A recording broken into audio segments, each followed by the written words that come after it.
Welcome into the 2-minute drill on Inside the Auburn Tigers. Jason Caldwell and Mark Murphy from Inside the Auburn Tigers magazine, autigers.com. And Mark, heading into what used to be known as Amen Corner, still a pretty tough corner for the Auburn Tigers. Texas A&M up first. Obviously, Georgia, Alabama still to come. And as we get a football feel in the air in terms of weather, Mark, this team getting healthy at about the right time, and the off week couldn't have come at a better time for this team. Well, you're right, and interesting month coming up.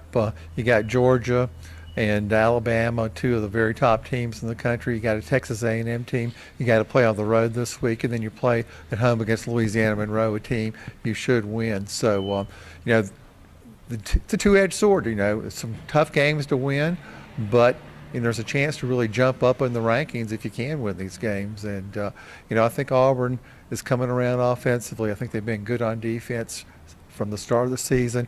It sure sounds like they're going to be about as healthy as they've been on defense in a long time, Jason.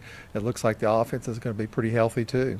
Yeah, I mean, you look at it offensively, we saw, Cameron Petway, the way he played against Arkansas, now with some time off, you'd expect him and Kerryon Johnson to be about as healthy as they've been together in a game this season. But you look at, Mardarius Slayton, even with the big game he had, he's still not a guy that's 100%, and he gets a little bit closer to that with a week off. And when you look out front, Casey Dunn, Mike Horton, those guys, if you can get them rounding in, this offense all of a sudden becomes a pretty formidable group heading into Texas A&M. Oh, I agree, and I think the offensive line is playing pretty good football, and boy, the team has put up some huge numbers in several of these SEC games, and I think the offensive line is a big part of that, and they've been able to do it, without their number 1 and 2 running backs healthy, basically. Kerryon Johnson was out there, putting up some big numbers, and he was a long way from full speed. Yeah, absolutely, Mark. You look on defense, and obviously the guys that were out and have been out are losses, and guys that you expect back, Trey Williams,